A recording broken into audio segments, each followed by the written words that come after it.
The spot where I was when the shooting really kicked off was there was this skinny little tree. It's about the width of my thigh. We're at this tree and we're shooting, and it's like, okay, kind of yell. You're trying to yell the squad leaders. You're trying to start actually maneuvering guys, and then an RPG hits this skinny little tree. I never saw it. I'm looking that way, but I never saw it come. It's just too fast, right? It all moves so quickly. It detonates in the tree, right? About 3 feet above our heads. So it's basically you took an RPG to the face. That's what happened. So it blows up. We're inside the fireball, right? And everything just goes white. Everything goes white. And I felt the fire, right? I felt it on my skin. I felt my skin burning. And then there was the pressure of it. Welcome to Combat Story. I'm Ryan Fugit, and I served Warzone tours as an Army attack helicopter pilot and CIA officer over a 15-year career. I'm fascinated by the experiences of the elite in combat. On this show, I interview some of the best to understand what combat felt like on their front lines. This is Combat Story.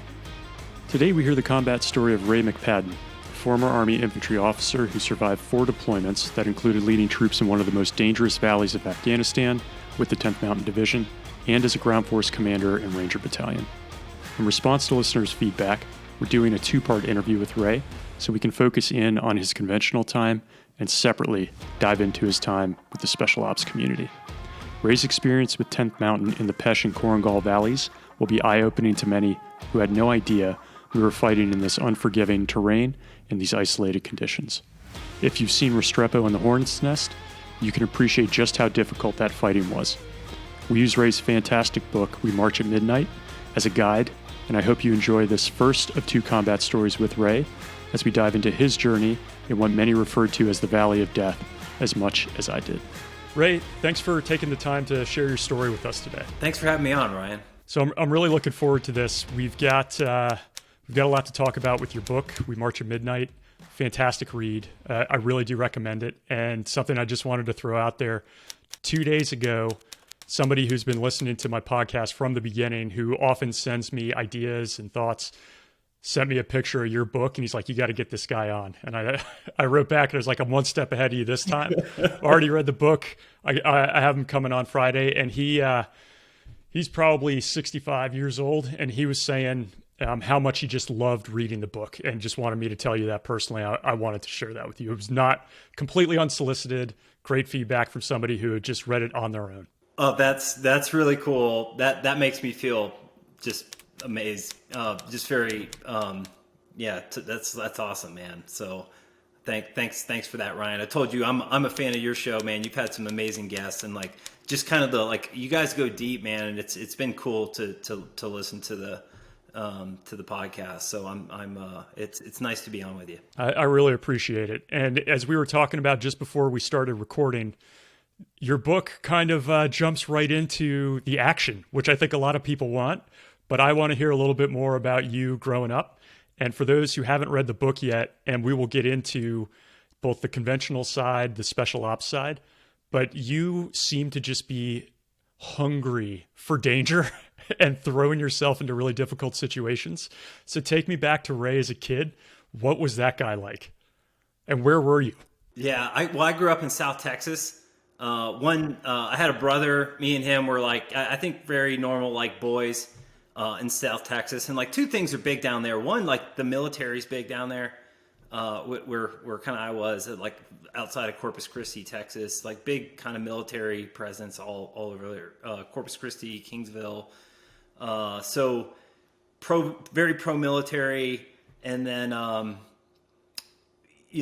football is huge down there. So those are 2 things, kind of sports, football, and then the military have always been part of my life that I can remember. And I did stuff that I think most guys that joined did, playing Army in the woods. We used to have BB gun fights. I don't know if that's a thing anymore.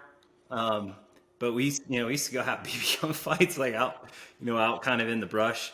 We go 4-on-4. This is before Call of Duty. I think so. Maybe that child impulse is now evolved in the video game world. But we were kind of before cool first person shooter video games. So we were doing BB gun fights, and it was all right, don't shoot at the head. because we weren't like completely crazy. But I remember I hit my like friend in the neck one time, and we were all like freaking out about that. So we did some of that, man. And I think some of that was precipitated. I was like, I was just thinking before the show, and I remember it was 1993 and the movie Sniper came out, and Sniper was super cheesy. It was one of those movies that I didn't think it didn't hold up very well, like over time. But I remember we like watched Sniper, and we were all like wound up about being snipers. And we went out behind the house, and they were like building like houses, kind of like out back, and there was a guy driving an excavator, and he was in a cab, and had window, like a big window around it. And me and my brother were kind of doing this sniper thing, and kind of like I was the shooter and he was my spotter, and then we shot at this is like hooligan shit, but we shot out the window on the cab of this excavator, like the dude was driving it, and then and obviously he got out, and like all the construction crew like all got out and like knew something was going on, and they came running after, like looking for us, and they called the sheriff. And like I remember it was like we like hid out, like me and my brother like hid out like straight up like in some brush, and everybody's looking for us. And that was my first like military, that was my first military operation, and we got away, and we were just like, we kind of vowed to never speak about it. And I remember we had like hid in the house, and we were like looking out the blinds, because the cops were like, they drove around for like a few hours, so that was we do some stuff like that from time to time. But as I got a little older, I got really into football, and I played like at a really high level. I love football, but I was also it was a religion down there, so it was hard not to kind of get swept up into that. And I loved it, and I liked like practice, and I liked that you could like work hard, and then like you could see a result on the field, and that that kind of philosophy of like, if you work hard, if you train hard, you can be successful. Like that kind of like sunk into my psyche, right? And I sort of approached many things like that, as I got older, was that if you did like put in the work, you could succeed. So football was like an early vehicle for me as like a young guy or a young kid, and then growing into high school and a young adult.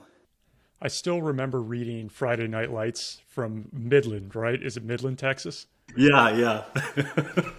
Oh man, great book. I was yeah, it was. Yeah, go ahead, Ray. Oh, that's a great. I mean, that's an awesome representation of like football in that time, like kind of that era in like Texas, where the whole community was into it, and like the pressure on like these 16, 17, 18-year-old kids to win was so intense. And one thing that like always was really interesting for me too was like all the behind the scenes like jockeying that like the parents would do to like get the kids playing time. Like there was all this like politicking going on behind the scenes, and and a lot of it was like kids are trying to get into the big like Texas schools for like college, and it's so there really is like there's some big things on the line. And we'd play in front of like 8,000-10,000 people, high school ball. And so it was wild. It was a lot of, it was a lot of pressure too, but I loved it. Yeah, I really did. Now you mentioned your brother. Is he older, younger, and did he go into the military? He is, yeah. He's 2 years younger, and then he joined as well. So my dad was a career naval officer. So like we grew up like seeing my dad come home in uniform, and like so we were always sort of around the military. And I think him and my brother, his name's Danny, I think we both had a sense of like, hey, we're going to go into the military. We don't know exactly what we want to do. But that was something we always, I think, was definitely on my mind and on his mind. So he did the same thing I did. We both actually went and, ended up in the Army. So Yeah, a little bit younger, but same like general trajectory as me. Did he do the officer infantry route as well? Yes. Yeah, pretty much the same deal. And I think he, like me and Danny, have always had this really close relationship. And I think he, to a large extent, he was kind of looking at me and as big brother, right? And like kind of like, just the way you would look up kind of at your own father. It's like you kind of have those other like role models like in your immediate family who have a huge influence on like the pathway you choose in life. So yeah, that was me and him, same trajectory, and yeah, infantry for him as well. Yeah. So talk to me about your old man, and him being a career naval officer, and then you deciding to go to the Army. Like, did that discussion ever come up? Like how you talked about it? Was he pushing you one way or the other? How did that go down? He was, he was always a really, kind of hands off approach. Like there was never like, boy, you're gonna be in the military. You're gonna serve, boy. It was like nothing. He's not that type of person. It was like, hey, kind of like whatever you guys want to do. But for me, it was always like very organic that I was going to go into the military. I knew I wanted to be an officer. That was something that I didn't really have to think that hard about. He was an officer, as well, and so that track I think made sense to me. But he never really like pushed me in any particular direction. And I think growing up, I looked at the Marines and thought, hey, the Marines are cool. And if like, if any branch of the military has like awesome marketing, it's like the Marines. I mean, they're just, so it's, I think a lot of like, they get a lot of attention. They get a lot of really high caliber, recruits. But for me, like I had a friend, who I liked and, trusted. And, he told me, hey man, the Marines they got night vision goggles from Vietnam. They're the poor like nephew of the Navy. And what happens is, everything like the Navy's budget, it all goes to ships, fighter, jets, and then the SEALs, and then everything, whatever's left over, they give the Marines, right? So, so I was like, yeah, I'm gonna go to the Army, and I'd grown up, too. Like, I mean, there's enough cool stories about the Army out there that it's not like, like there was this hidden thing that you had to go find. I mean, like, movies about, Green Berets and Rangers and, that type of stuff, like definitely got my attention. For sure. And you end up going to A&M, right? To Texas A&M? Texas A&M as an undergrad. I was in the Corps Cadets there, and, fantastic program. And they had pre-Ranger, like, a couple like pre-Ranger school type of programs. So I jumped into those. I loved it.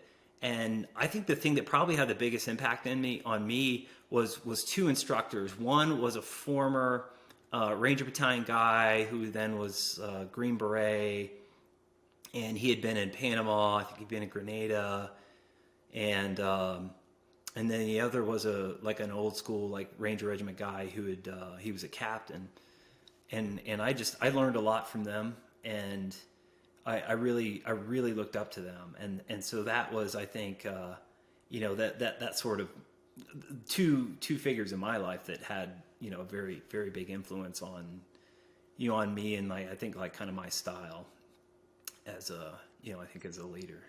So when you were there, you probably could have gone any direction. Did they kind of help push you into the Army, or you kind of knew going into A&M, like this is where I'm going to come out of the pipeline on the back end? Yeah, I didn't. I was like, I want to be in the military, and it was just kind of forming in my mind, like exactly what do I want? What's the pathway exactly? And then 9/11 happened, and 9/11 for me, that was it. Like I was like, I'm, not only do I want to be in the military, like I want to fight. Like I want to be infantry. I want to be high speed, and so my mind went to like, I want to go kill bad guys, and my initial inclination was to enlist, and it was the old Ranger Battalion NCO that actually talked me out of it. He said, hey, look, the war's not, coming from him, I thought that was there was a lot of wisdom in that, where it was basically like, And here's what he told me. Cause I was like, I'm going to miss it. I'm going to miss it. I'm in college. Like, I'm going to miss this thing. And he said, trust me, it's going to be there. It's going to be waiting. Like, finish school, get your commission, and it's going to be waiting for you. And I was like, how do you know? You don't know, but anyway, so I listened to him, and, he was right. I mean, that stuff went on for basically two decades. And just I'm sure every NCO is laughing like, yeah, the officer should be listening to the NCO, dispel some wisdom out there. It was probably one of the first times you're like, hey, this actually worked. I like it. Yeah.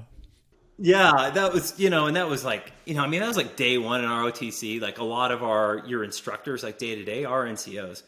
And it's sort of like, and I think a lot of, like, that's what you kind of hear, and it gets beaten into your head largely, is like, yeah, listen to your NCOs, listen to your NCOs. And it's not until I think, like, you're a captain necessarily that they're like, all right, like, you can think for yourself now, but the whole idea of listen to your seasoned NCOs, I mean, that never really goes away, but there's that kind of, like, culture of, like, there's a lot of, like, people who are very wary of kind of the second lieutenants. And then first lieutenants, like, second lieutenant, man, you're in tough footing. But, like, a first lieutenant, usually it's like, it's like you've got some street cred, and people aren't quite as wary of you. But really, like, captains, when it's kind of like you've got enough experience under your belt that, like, you're very I think you're much more, I think, independent as a leader. So anyway, yeah, great NCO instructors that I owe a lot to.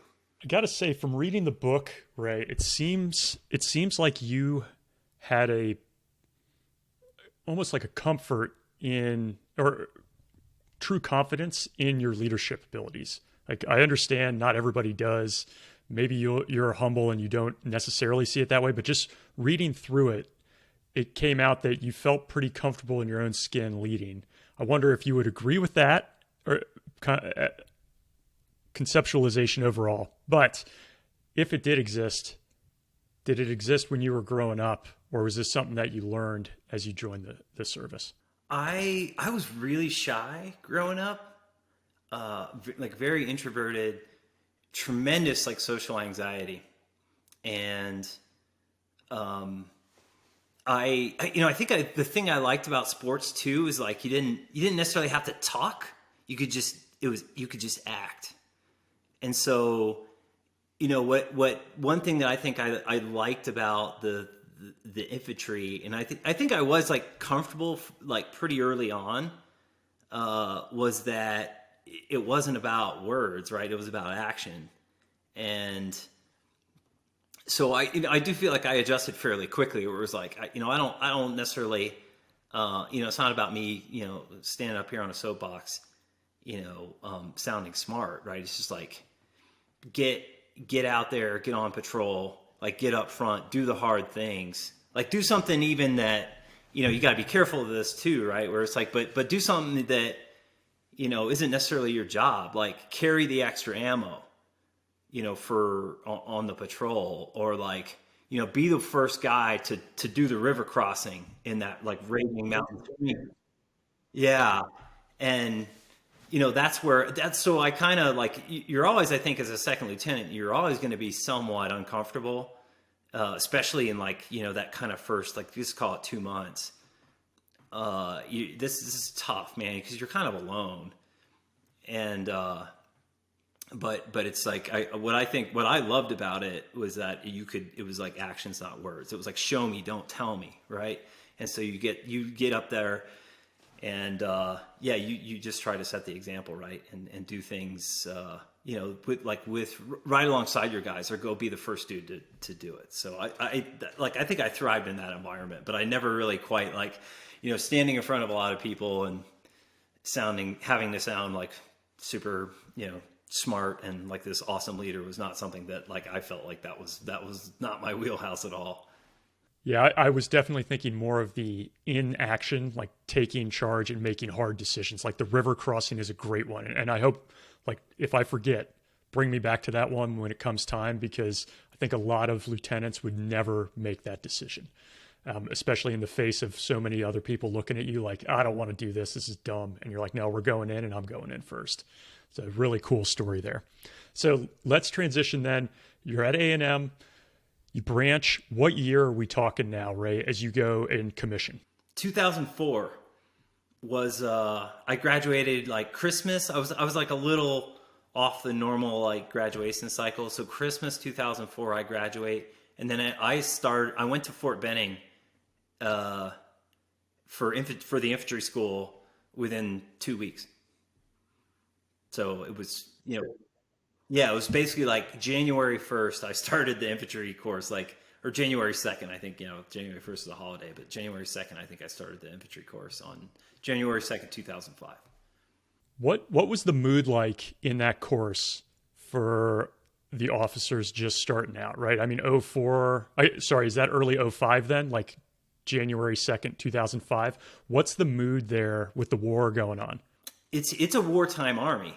And we, and I think like the Army had started making adjustments it had made it into kind of the training command, right? Like it had made it to the schools at Benning, the other like OBC programs, like had started to like actually like create situations and talk about like doctrine and counterinsurgency. Like it was sort of relevant to Iraq and Afghanistan. I mean, we're still running around like woodland camo, like the Army hadn't totally made the transition yet to the kind of modern like GWAT, but I think the training was starting to go in that direction. So it was it was all like very real, Ryan. Like we knew like most of us were going to go down range. We knew like our instructors had all been down range, like all of them.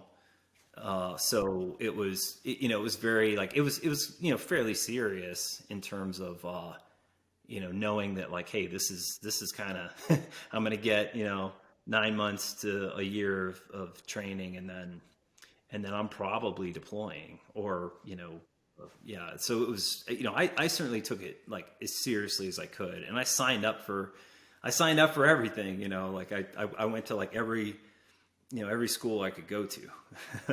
So OBC, Ranger School, Airborne, Air Assault. I went to mountaineering school, but I went to mountaineering school actually like as a cadet. So that's not easy to get.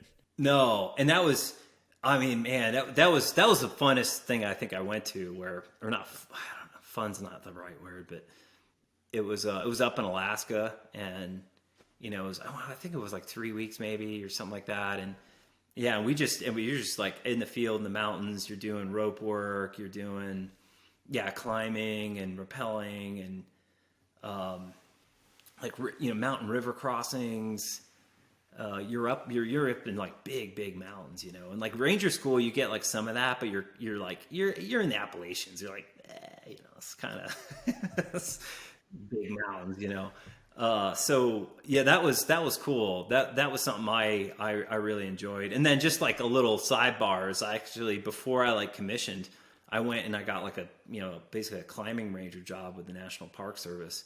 And I worked as a climbing ranger in a national park, before I commissioned. So it was those experiences too, Ryan, that I think kind of gave me like a little more like kind of the right skill set to thrive in a very unique environment that I know we're going to get there in the interview. So I'll talk about that soon. Yeah. And I mean, you had mentioned that you live up in Montana near Yellowstone where you work. I mean, like you must just feel at home in the mountains and nature, it seems like.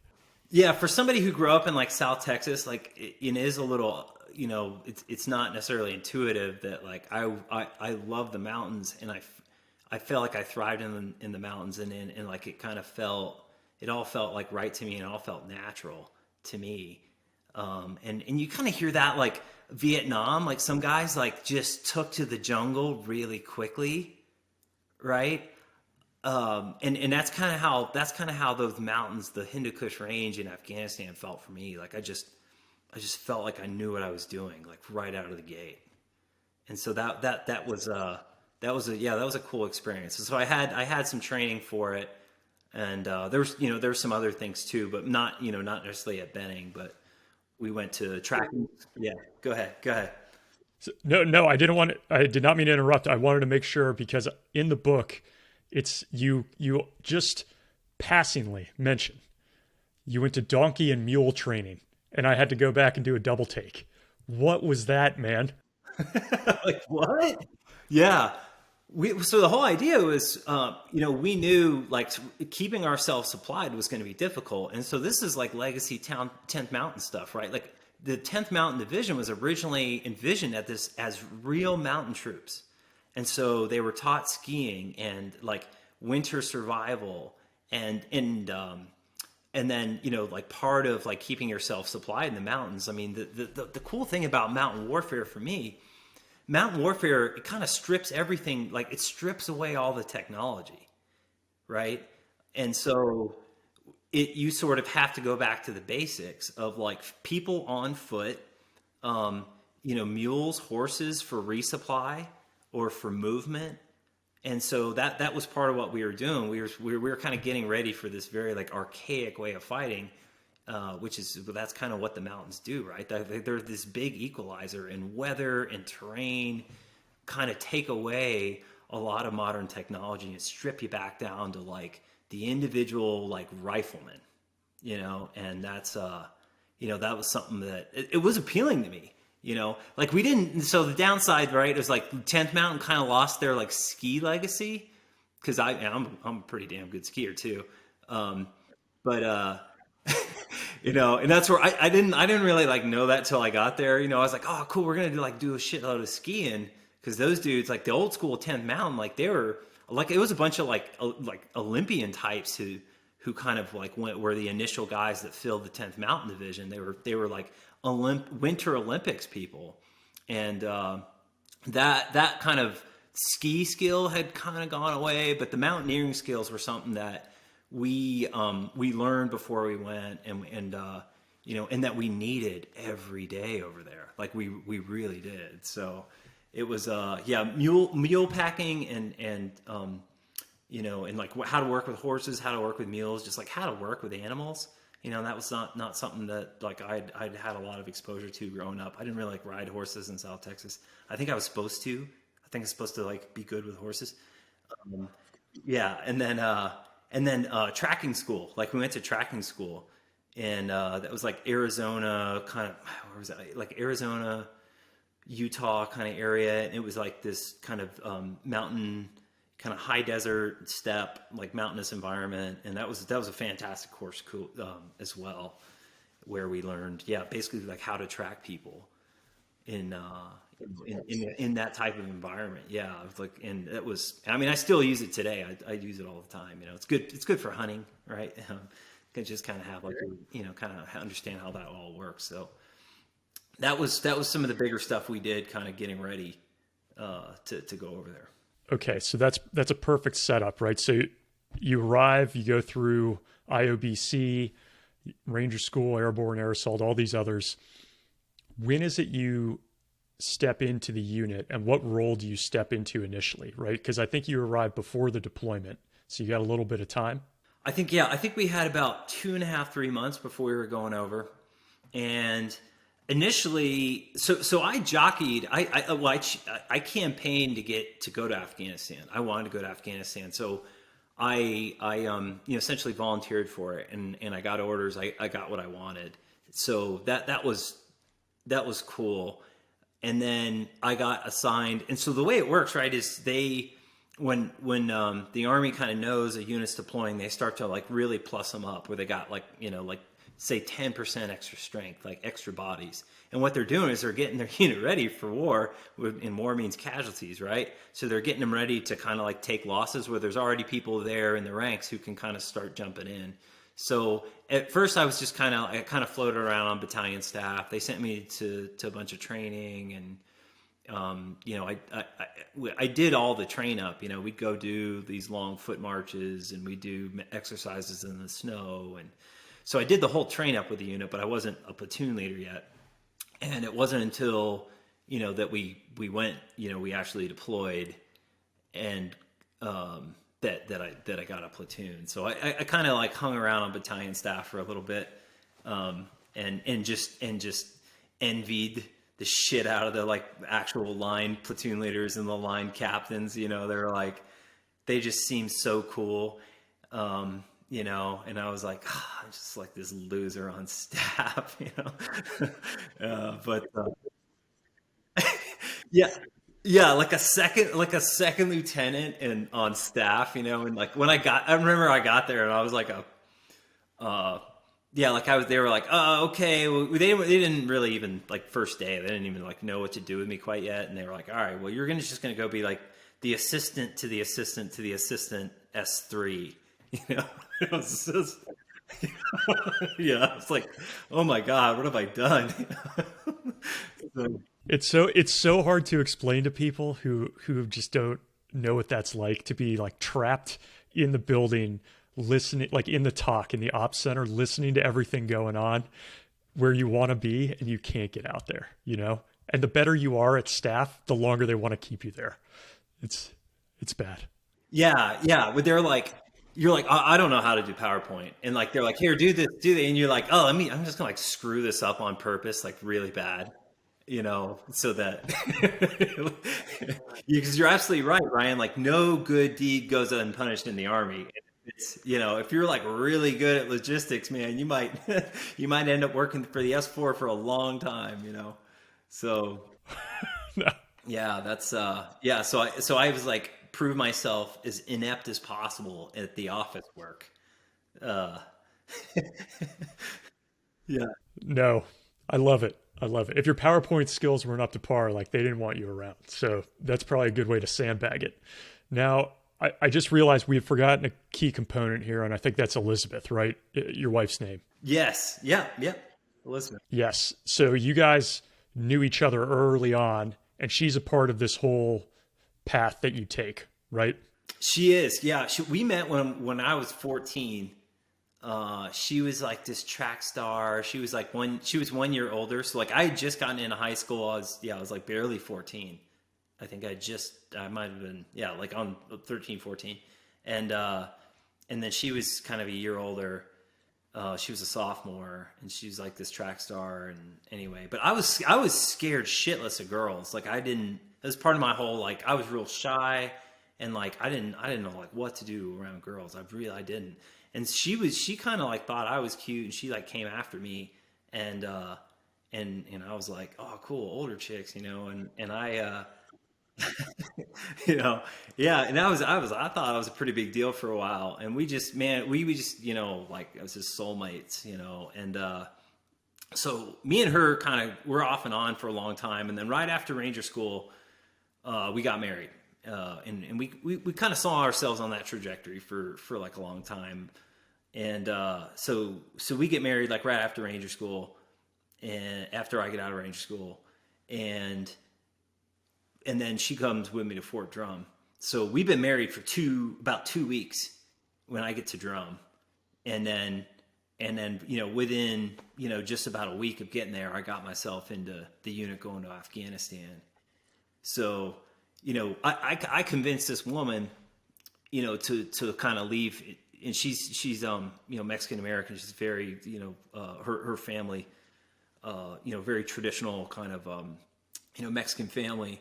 And just to kind of pull her away from her parents, and that was an achievement of sorts, and get her out of South Texas and like take her to the big miserable winter in Drum, and then pretty much I'm like, oh hey, I'm going to Afghanistan, and she like she knew what she was getting into. She was never naive, and she her and I knew each other for a long time, so she knew what I was looking to do.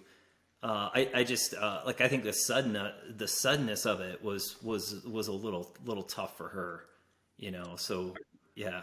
I wanted to say, in this book, you do a great job of telling that story, like weaving it in throughout. And I was just talking to somebody who's listened to the podcast as well, who reached out, who's interested in going into the military, and younger guy.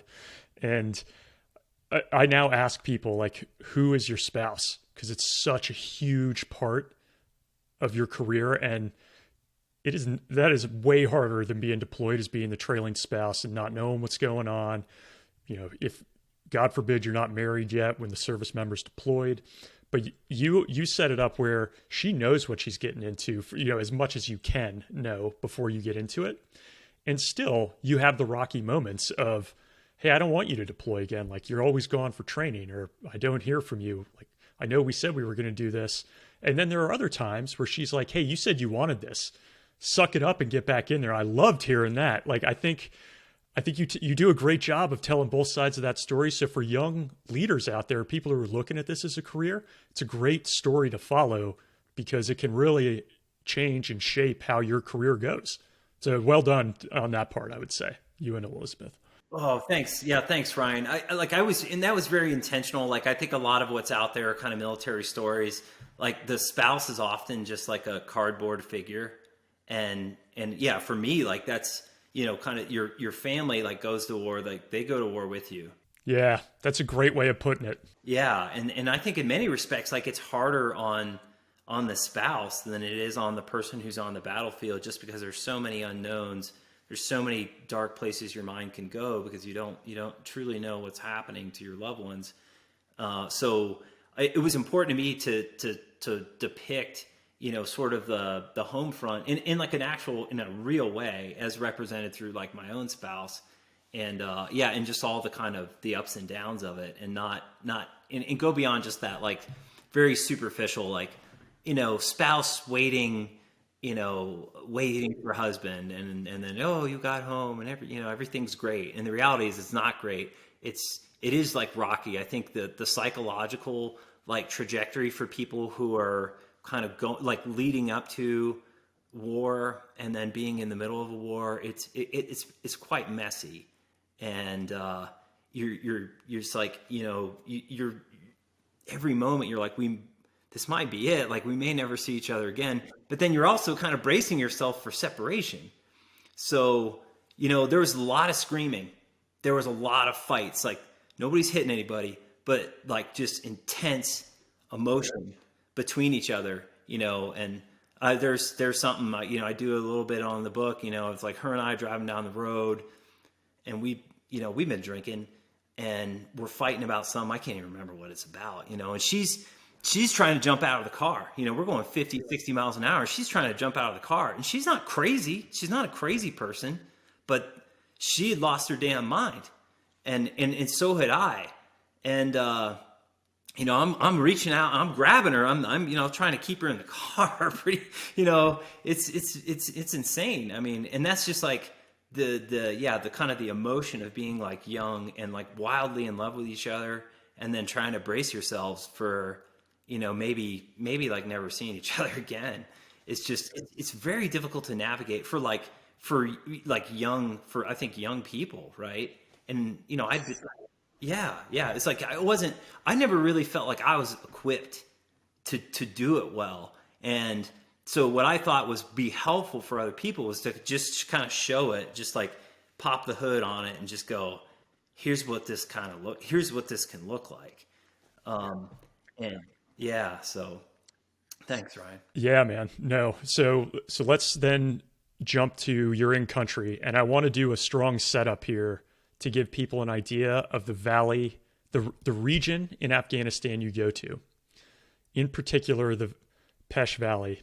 Like, people have heard about it from the Hornet's Nest and some different places, right? But you are really in an incredibly inhospitable area from a terrain perspective, from an enemy perspective. You're still green for the most part. So could you talk a little bit about what the environment was like as you hit the ground, and then your relationship with your platoon sergeant early on, which is a huge component of being a platoon leader, and just a huge milestone in any officer's career that really sets a stage for your success or failure, especially as you're going into such a difficult area. Yes, I can get lost in like the environment in the mountains, like just describing it, because like at once it was terrifying, like just the scale of it. Like, these mountains are so big and so badass. I mean, it's very easy to be like overwhelmed by it. And they're also incredibly beautiful. there's snow leopards out there, like snow leopards, this incredibly like rare endangered species. There's like gemstones, there's aquamarines, there's like emeralds out there, just wild beauty. And you're talking kind of like up, kind of top end, 12, 13, 14,000 foot peaks. Valley bottoms, you're maybe like 3,000 feet. So you've got, in many cases, you could have 10, 12,000 vertical feet of relief.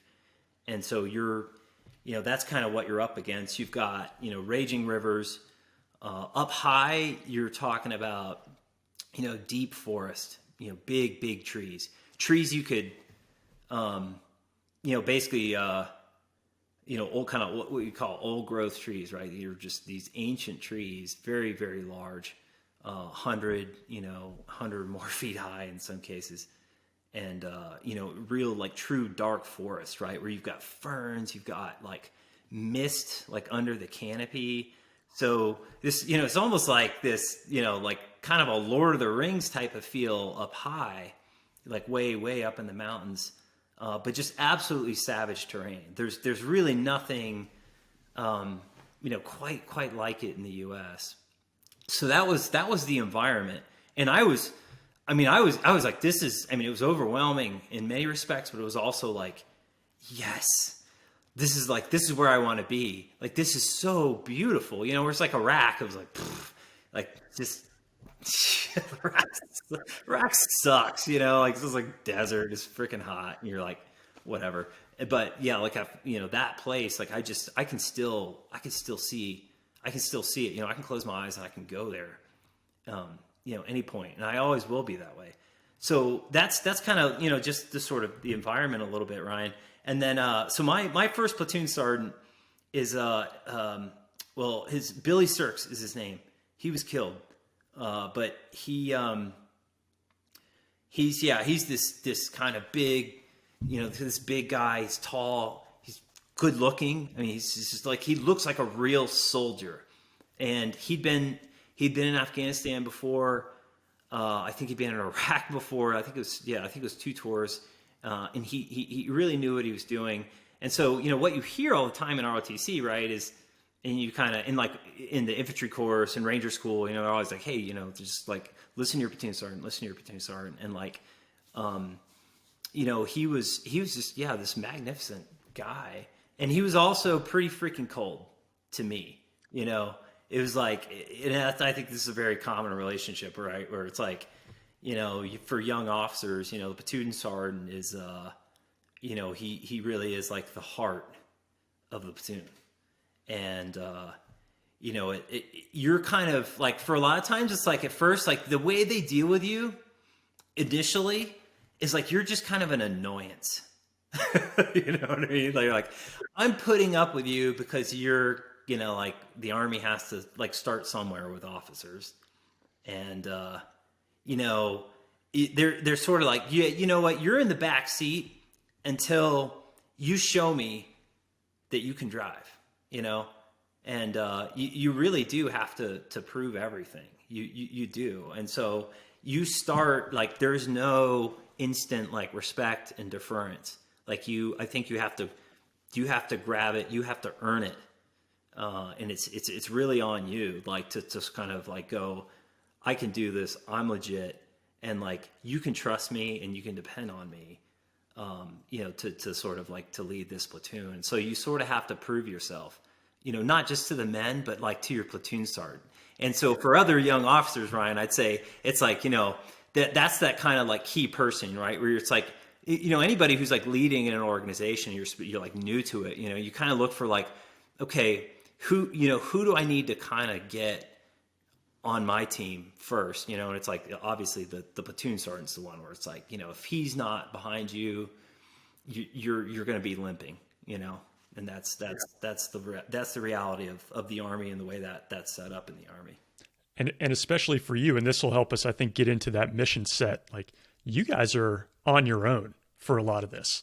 It's not like kind of how the deployments evolved later on and how even they were earlier on, where you were with the company, maybe you go out and come back and you've got a fob that's a larger element. I mean, you were really out on your own having to win him over and these other people while you're just trying to put a dent in that environment and the enemy situation. Like, it's not an easy ask for such a junior officer, but it's very real, I think, and the way you describe it resonates with me, certainly just as an officer trying to envision how you would overcome that, right? So it's a very cool dynamic that you set up at the beginning. Yeah, mountain warfare, again, it sort of like strips away all the like layers of military bureaucracy, and like you can't really operate as a big unit for a number of different reasons. But what it basically does is it forces at a tactical level, it's essentially platoons.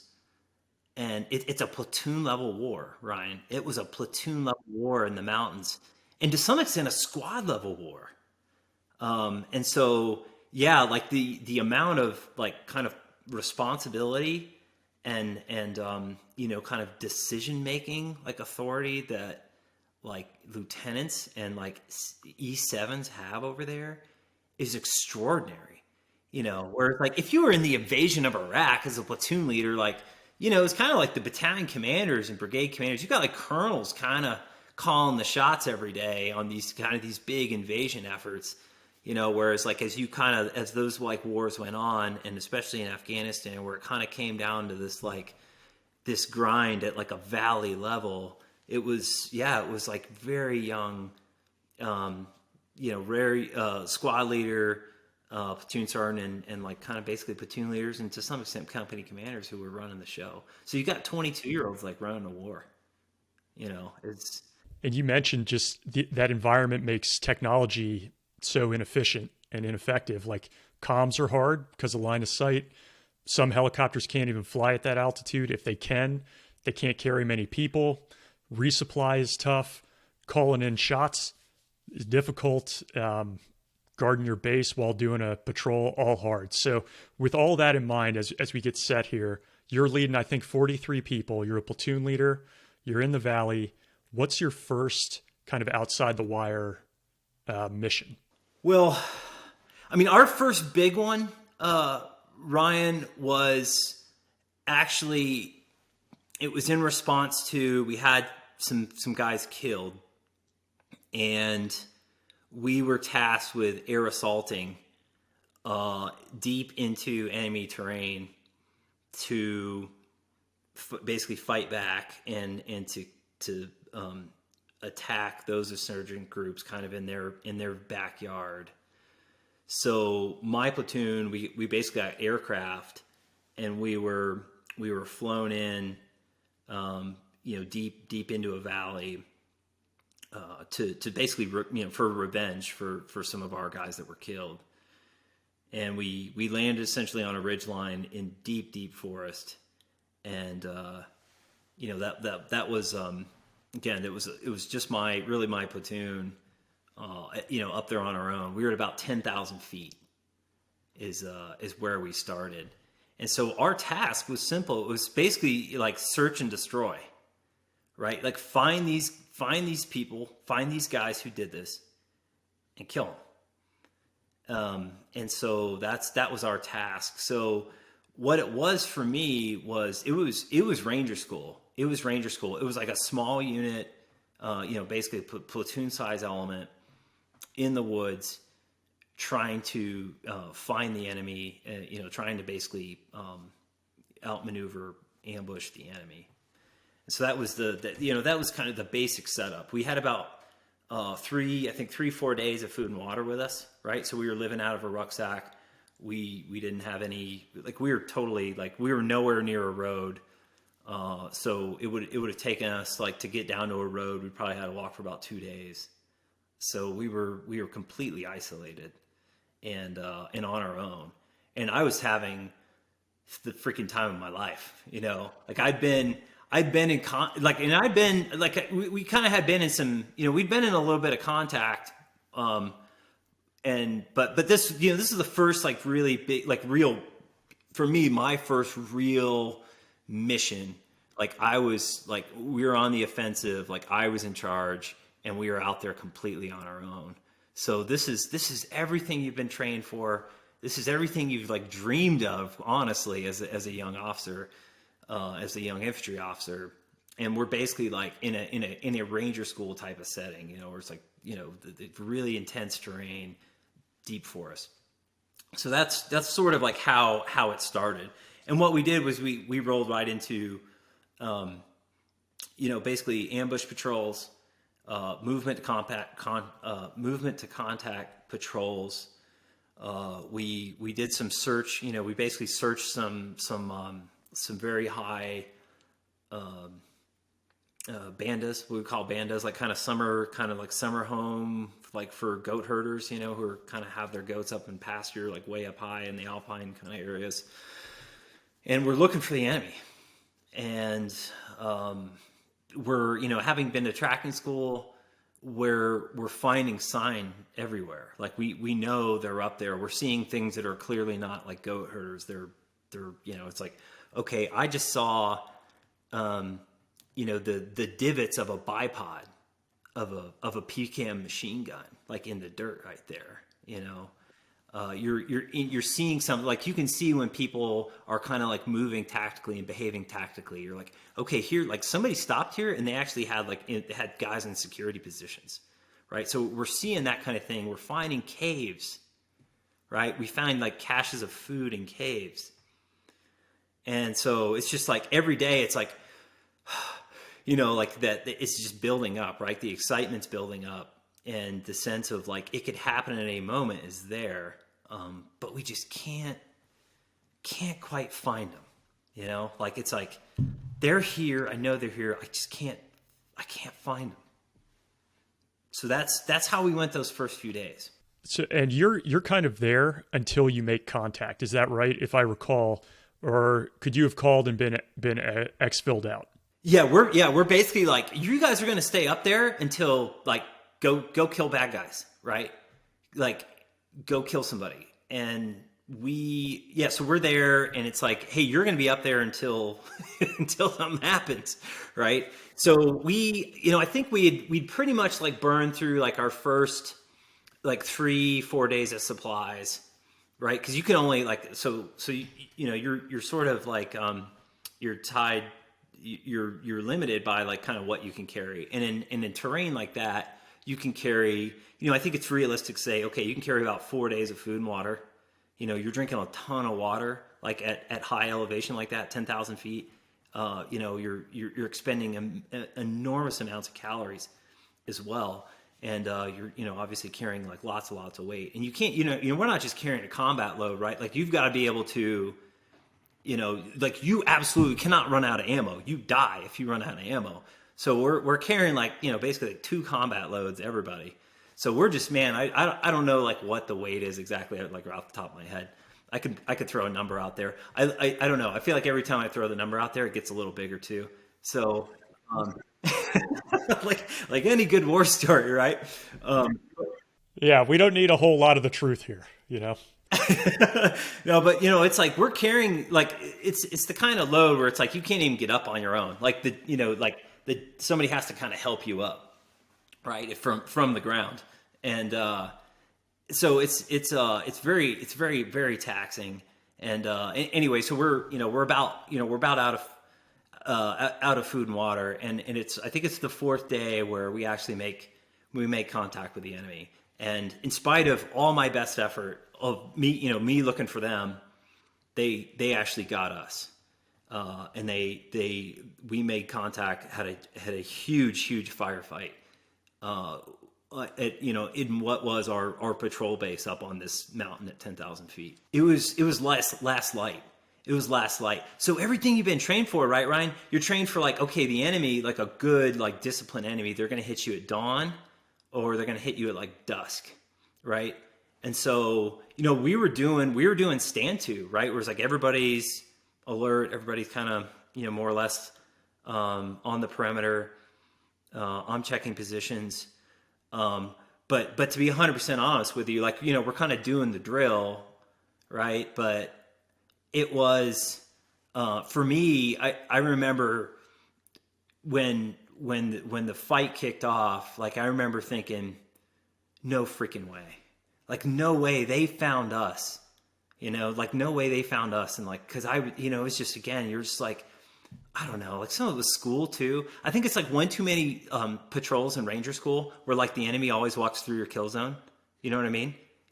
Because it's like training and you're like, okay, we got to do the drill. But then in real life, you're like, most of the time, like you'll go sit in an ambush for like, 12, 18 hours and like nobody comes through and you're like, shit, and it's like, okay, that's reality. Reality is like, it's not always this nice, clean mission and, and it's all over in like 4 to 6 hours, right? So the reality is you have a thinking opponent, right? And your opponent doesn't want to die. And so, right, like, for me, it was a big learning experience in that, like, you have, like, our opponent is not like some barbaric, like, goat herder dude, right? Like, these guys are not fucking around.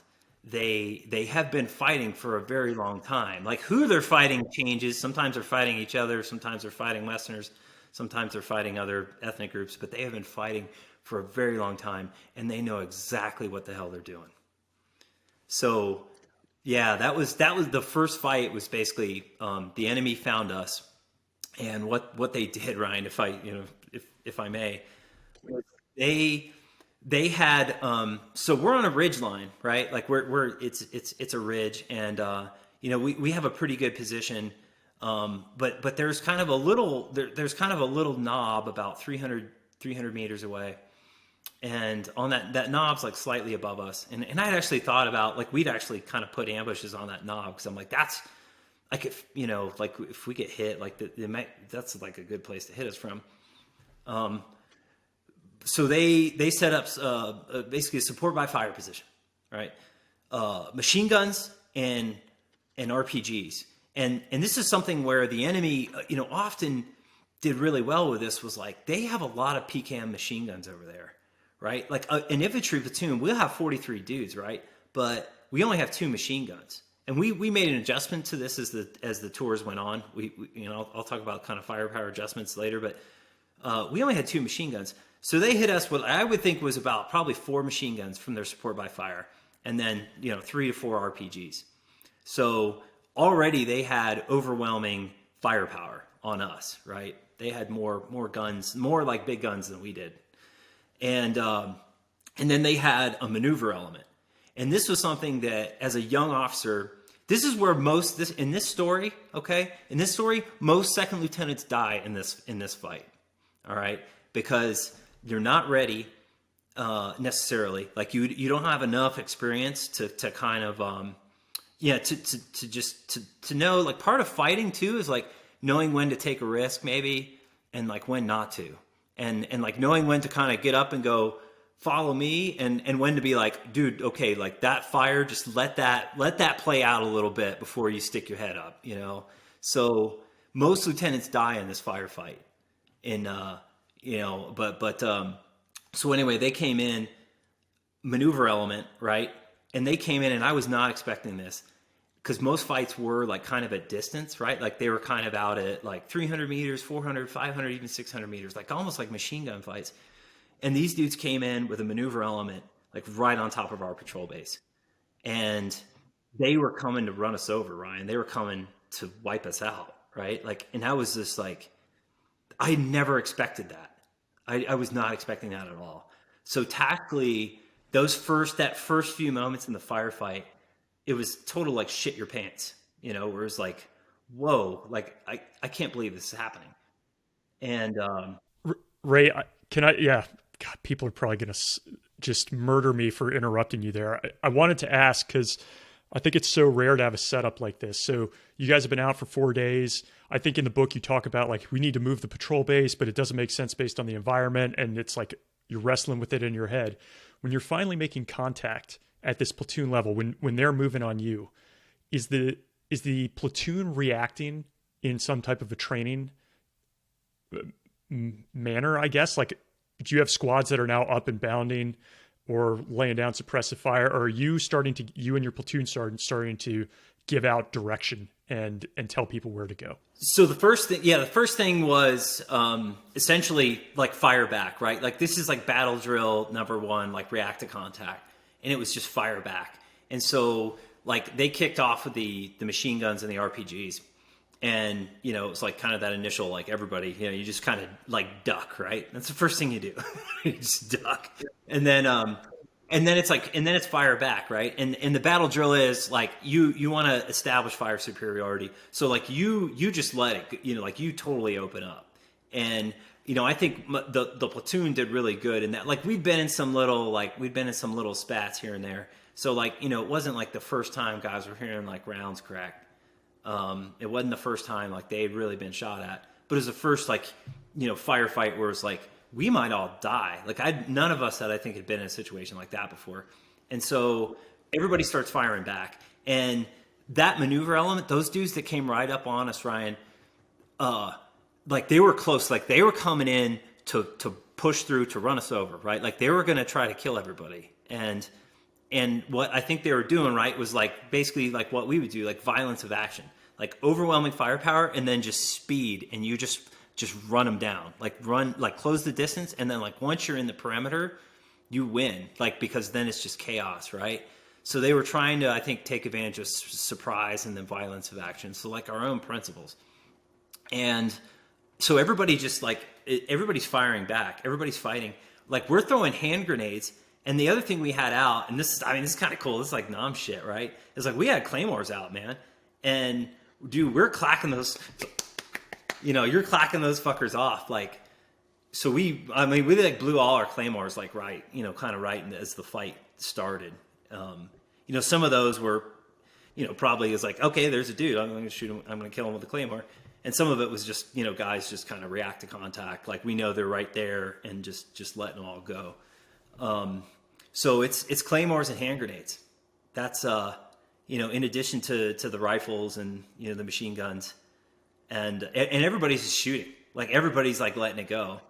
And, you know, including me, which was not, you know, it's not necessarily what you're supposed to be doing. You know, you're right. But that initial like volley of fire, right? Like fight back. You know, I think that's, you know, it's more or less what everyone was doing, was just letting it go, man. Just, you know, burst mode. What are you supposed to be doing for those who aren't familiar? So at this point, like as a lieutenant, like, right, you're assessing exactly like what's happening, what the enemy's doing. And what you should be doing is starting to actually like formulate like your own sort of plan, like counterattack, right? Like, how are we going to push back? I need to be actually directing the squads, right? That's what I should be doing. I shouldn't be shooting, and I'm lying in the dirt, like shooting my rifle, right? Like being a cool guy, just letting it go. And that's not, you know, like that's not what the lieutenant's supposed to be doing. You have that's what riflemen do. That's what your machine gunners are doing. But I was kind of swept up in the whole thing, right? And I kind of lost track of like the tactical picture. And I remember I was like, I could actually see like one of those support by fire positions. Like I could see like one machine gunner, like this dude is just going cyclic, you know, he was just going cyclic, man. And like his muzzle flash, because it was like right. It was like right kind of like late evening. Like, I mean, it was just bright. I mean, so it was just like this perfect target. And I just remember getting like total tunnel vision on that, you know, where it's just like, that's when I'm going to shoot this dude, you know? And that's what I was thinking. So yeah, like right off the bat as a young combat leader, like that, I broke a big rule there. And then I totally lost track of like actual maneuvering my squads and was like, just kind of hung up in like being a rifleman. So how did you kind of repel them as they were coming in? What happened as that was taking place? We, you know, it was, I think the grenades and the claymores obviously, you know, took a little bit of steam out of the enemy. And then, you know, the other side of it was, I don't think that they really expected that we were going to be like kind of ready, right? Like the fact that we were actually doing like stand to, I think, you know, made a big difference, right? Whereas like pretty much like most of the guys were like on the line, like they were in fighting positions. And this is the other thing too, is like we didn't have like sandbags or like Hescos or we didn't have any barbed wire. Like we were in a patrol base, like Ranger school style. And we had dug like little kind of very like shallow, like the Ranger graves and like really small kind of fighting positions. Cause you kind of get like move away the topsoil, like, you know, you have a few inches, then it's rock, right? It's mountains. It's like, so you couldn't really like dig in necessarily either. So, man, we're just, you know, we're very exposed. But the, you know, I do start to like, you know, I kind of start to remember what I'm supposed to be doing. Right. And it's like, okay, that the maneuver elements over there, and we need to actually, you know, we need to maneuver on them, right? Like we need to get on a flank, like get out on the flank there on them where it's not, you know, it's not quite so like head on with them. So that's, you know, that's what I started like thinking. It was like, okay, I think I know what I'm supposed to do, right? Like I know what my next move is. And I was, you know, essentially like, you know, trying to sort of get that all together in my head, in addition to, you know, to some extent directing fires, right? It was like, we have to get some more, rounds on that support by fire position. Cause this thing is, I mean, we're just, you know, it's like everybody was like pinned down. So, you know, directing fire and then, you know, starting to formulate an actual tactical maneuver. That's sort of where my mind was. How long does this go on? I think it was, you know, this is probably like the first minute of the fight, you know, is, you know, there's that first opening volley where I kind of get lost in like shooting back, and we're letting it go with claymores. We realize like how close they are. Like there's guys, you know, there's like dudes flashing between the trees, you know, like right there, kind of in hand grenade range. We're throwing grenades. So yeah, this is like a minute, right? And that's always like the hardest question too, where it's like, you know, like time wise, like I don't know, objectively, like if you had a timer up there, I don't know, it could have been like 10 minutes, right? But I think it's about a minute, and then I actually I got wounded. I got you know, it's right there in that first like minute or two of the fight. Yeah. So talk about that, man. What happened? So we're in the prone. We're the only like little bit of cover we had in this kind of the area, like the spot where I was when the shooting really kicked off was there was this skinny little tree. It's about the width of my thigh, and this little skinny tree becomes, you know, that's kind of my cover, and I'm sharing that cover with a team leader, Langmesser.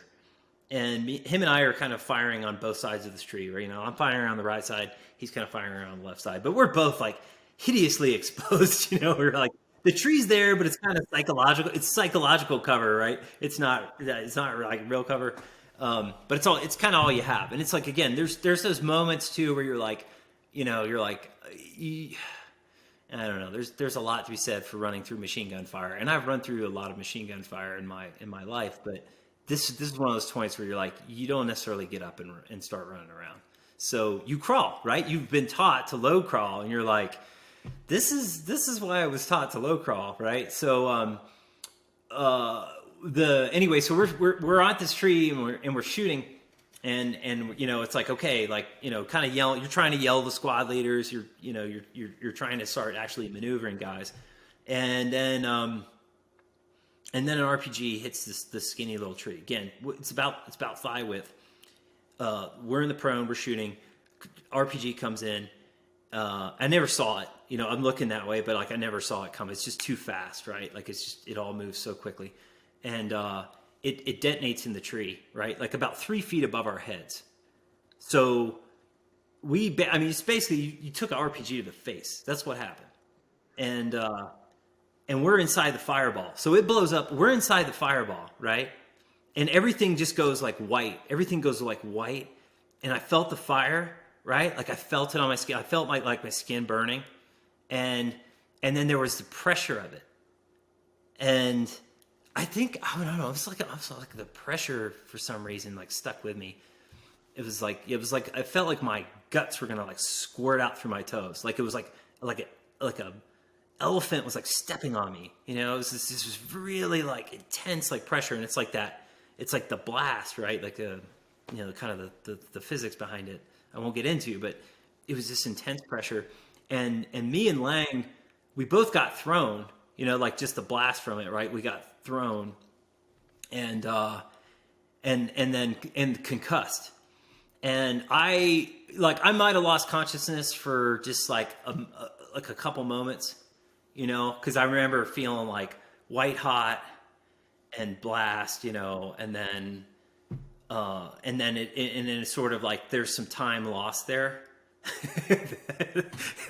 and then I kind of like came back, you know, I came back around, and I thought, you know, it was like I thought I was like, oh, I'm like a quadruple amputee, you know, like that's the first thing we were like, there's no way that I'm intact right now. I just don't feel it because you're so like wound up on the adrenaline that you don't. I was like, I just don't feel it yet, right? And so you pat yourself down, right? And then I'm like, holy shit! Like it's like I have all my body parts, and there was some sort of some shock there. And then and the other thing I remember is like I couldn't hear anything. I couldn't hear anything. And there's this, I mean, I think everybody's seen kind of the first scene in like Saving Private Ryan where like Tom Hanks he kind of has that like death thing going on. Like he can't hear, and like guys are yelling at him and he can't hear anything. And that was exactly what was going on, was like I couldn't hear anything, you know? And I remember I was looking up at the sky, and I remember I could see kind of like the dark, like the purple night sky, and I could see tracers. You know, I could still see like just tracers just whizzing by, you know, and you're kind of like, wow, you know, what is that? Like, am I at a concert? You know, and then it's like it's like the Pink Floyd laser light show. And then you remember, you know, and then it's like, oh, you know, and then I kind of came back around. So I was heavily concussed, like, you know, maybe some TBI there. But you know, didn't necessarily know it, you know, and then you can kind of like hear again too, like your hearing comes back, you know, and you can hear the fight, and you know, I just, you know, it was like you had to, I think where I went, right, like where the like little boy in me went was, I wanted to curl up in a ball and just, you know, just hide, man, and just be done with this whole thing. You know, that's where my heart went, you know. So I'm there in the dirt, man, and I'm like, I'm scared, you know, and I'm also, you know, I think also it was like the training in me, and you know, I think the fact that, like, you know, I did really want to fight, and there was this sense. I mean, I think I mentioned earlier, like, you know, I like boxed as a kid. And for me, like, to kind of compare it to something that maybe a lot of other people can, was like, it's like somebody punches you in the nose, like really hard. And like, I'm the type of person, right? Like, it's like fight or flight, who gets mad, you know, who's like, I'm going to punch you back harder, you know? And that's kind of like, I think that's kind of like the, you know, like deep down, like who, you know, how I'm wired. And so that's, you know, it was like, get up. You know, there's a voice like, get up, get the fuck up, you know, and that's what I did, and sort of recompose myself, and, you know, basically took it back into the enemy, right? So that's when we like, you know, basically pushed through that assault element, and it was like classic like infantry, like we're bounding, right? It's like you shoot, buddy moves. You know, he gets to a position, he starts shooting, you move, and branches are coming down all over the place, you know, like trees are on fire. I mean, it's a real battlefield, man. And it's just like the fog of it, like the fog of all this shooting is trapped by the trees, right? Like you get like canopy like that, and it's all there, man. And it's like this, it's like a mist over the battlefield. It was just incredibly surreal, like, experience. So, you know, when we pushed back, like, into them and actually started bounding forward, that's when their assault, like, basically fell apart, right? They were like, I think again, they thought they were going to hit us with overwhelming firepower and then speed and violence of action. And then when they saw that we weren't a bunch of chumps and we started pushing back into them, they realized like they weren't going to be able to overrun us. And then, their attack, they started to withdraw really, really quickly. And you insist on staying there, right? Yeah. Yeah. So against the advice of every other human. Yeah. So I'm wounded, and like I was running around some, like, trying to lead, the sort of the counterattack. And then it was really like when the fight kind of started winding down, and my medic was like, "Hey, you're hit, like sit down," and then you kind of like, as soon as you kind of you stop and you breathe for a second, and there was just this overwhelming pain. And I had shrapnel in my leg, in my shoulder, and in my hip, and then my eardrum was completely blown out. Like basically, it's like this thin flap, and it just got like completely annihilated from just the pressure of the blast. So I'm bleeding. I'm like bleeding out my ear, and then I got like tree splinters in me too.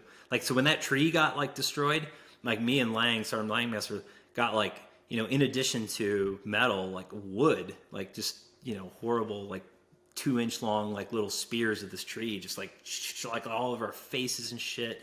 So we're just totally like, I'm a bloody mess.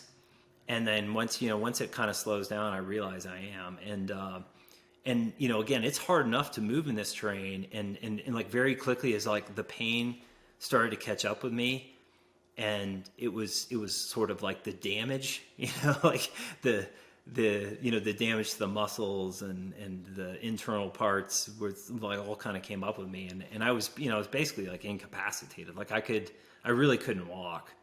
And so, the medic wanted me out of there.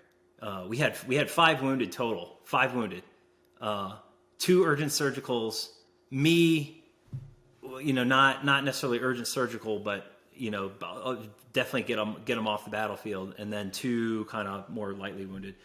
But to me, I didn't. I was totally sure that the fight was not over, and I thought that the right thing to do was to stay on the battlefield and continue to make tactical decisions and try to lead. Still try to lead the platoon, even though mobility wise, I was pretty limited in what I could do, but I just felt like the real battlefield leadership is I needed to stay there and see the fight through. And one thing, Ryan, I think that's important is that like I was totally convinced that the fight was not over, that they were going to come back, because they had so many guys. This is it was just like they know exactly where we are now. And so, tactically, there's a thing like it's basically like almost, like it wasn't a reconnaissance attack, but it was like, okay, they know exactly where we are. They probably have a good sense of our troop strength now. Like they're just basically reconstituting, and they're going to come back, man. And so I was completely convinced of that, and I just thought, I'm not leaving the platoon. Like my own wounds aside, I can manage this, I can deal with this, and I stayed with the platoon. And that was, the medic was not happy with me. My platoon sergeant, Billy Sirks, he was not, super happy about that. But, they also, I think at least Billy Sirks, the platoon sergeant, he realized too of like kind of, there's things you do like kind of as a practical decision. And, he was right that, mobility wise, I was kind of a liability. But then I think psychologically, that's what I was thinking about, was like for the dudes, for the men, I need to be here. And then, tactically, this fight is still happening. Like we're still in this fight, right? It's just, this is a lull in the battle, and I cannot leave. So I made a choice to stay. And how did you position yourself in the platoon, assuming that you were going to get hit again? So we focused we got our medevac done, and kind of worked through that. And it was a hoist medevac, right, which is fairly complicated, like nighttime hoist medevac. All right. So that was kind of an ordeal. And once the medevac was over, I basically like had a little CP that I was using, kind of in the center, of our positions. And, I was set up there, and I, again, was not really able to walk, but knowing that the enemy, I was completely convinced they were coming back. I said, hey, look, we need to actually put somebody out. So I sent an ambush patrol out, and we had them post up sort of like in the vicinity of the support by fire position that the enemy had used. And they went out, it was very, very late at night. And I remember, I actually, kind of limped over to where they were leaving, because I was like, hey, it was, again, it's kind of the right thing to do. And I talked to the squad leader a little bit about, kind of like, what he was going to go do. And, I just remember like it was dark as hell, right? And we got night vision on, but I remember these kids. I'm saying kids now because I'm a lot older, but they were scared, man. They were scared shitless, and we all were. Like, we were all scared shitless, right? But we were, it was like, we're gonna do our jobs, and like we don't really have a choice, we're up here, we're on our own, and this is kind of the hand we've been dealt. So I just remember these guys kind of going one by one, like into the darkness, like into the forest, disappearing in the forest, and just being, scared, and also thinking like, I should be on that patrol too. But, I couldn't, I really couldn't walk. So there wasn't a whole lot I could do in that respect. And, I won't like get too in the weeds on it, Ryan, but they came back. The enemy did come back. They came back in the middle of the night, and our ambush got them. Like, our ambush, got them trying to basically, like, what I sort of was thinking was going to happen, I think happened, in that they were trying to re-infiltrate. And I don't necessarily think they, who knows if they were trying to, it was maybe a harassing attack, if they were trying to come, and I doubt they were trying to kind of run us. Yeah, like I kind of doubt they were going to do that, like in the dark, just because they knew, they didn't quite have the, the technological advantages that we did. But I think that was they were going to at least do a harassing attack, and our ambush got them, and lit up the kind of the first guys that they saw. And I think, tactically, again, like what we kind of did wrong there was we didn't let those dudes get in the kill zone. Like, we got, again, we're, everybody's wound up, man, like just fucking amped, so amped. And like, I don't even know that we needed night vision, man. Like, you were just like, you could see in the dark. You're so, it's just like this primal thing is taking over, right? And they were excited, man. And those dudes kind of, those silhouettes appeared, and they just let it go. And then they just opened up, and they didn't hit anything, man. So, but they broke it up, right? They broke up, what would have been, it's always better when you can shoot first, right? Than the bad guys shooting first. So I think they were successful. Like, I think, got the better of them in the middle of the night. And then so just tell me if I'm wrong here, but you end up when you get back and you're seen medically, right? Like, they're trying to evaluate what happens to you. There's a point in time where I think you described thinking like, I could probably take my Purple Heart and go home. Nobody's going to say anything about it. Like, I could be a hero. And you could, genuinely. Like, you could have gone back. You were in a hell of a firefight, leading the platoon. You got hit. And there's this like doubt weighing on you. Could you talk about that for a little bit, as long as we're not missing anything that happens in between that you think is significant that we should touch on? Well, yeah, I got medevaced, right? I ended up in Germany, and they're, basically the doctors in Germany are like, dude, you're going home. My wounds were infected. I was, again, like just they dug a bunch of that metal out of me, and then they're like, hey, your eardrum's gone. Like, you gotta, like, that's, we need to, like, they're gonna like put a artificial like thing in there or whatever. And anyway, I was like, I'm alone, and I'm isolated from my unit. And what had happened to me, right? Because like everything up till now, everything up till that fight was like I just loved it. I wanted to be a more I you know like I love being a platoon leader in combat, but you know, for me it was like there's everybody goes over there. It's like it can't actually happen to me. Like I'm not going to get killed, you know. It's not me, right? And then it became real. It was like, you know, it became real for me. And then, you know, tactically, I kind of wrestled with some of the decisions I'd made, right? About moving a patrol, you know, should I have moved that patrol base? You know, were my ambushes and patrols, like were some of those things, could they have been better? Would that have gotten us the advantage? And so I felt responsible for the other guys, obviously, who had been hit, and that were, you know, kind of, one was, you know, fighting for his life, and I just had all this like kind of doubt and blame really like creep in, and inside I wanted to go home. You know, I wanted to go home. I was like, and I was like, man, I got my war stories, man. Like, you know, I got a Purple Heart. Like, I got combat time as a platoon leader. Like, I got in the shit. And that's enough, man. Like, I could tell those stories the rest of my life. And, you know, and like, nobody's going to really know that, like, I could have gone back, you know. And so it was this very, like, private thing for me, Ryan, that I knew, like, I had an honorable exit, right? Like, I had an honorable exit. But I was just like, no, I can't leave the platoon. And you know, I'd started to really like feel like that, like brotherhood bond with guys. Like that had like started to really grow.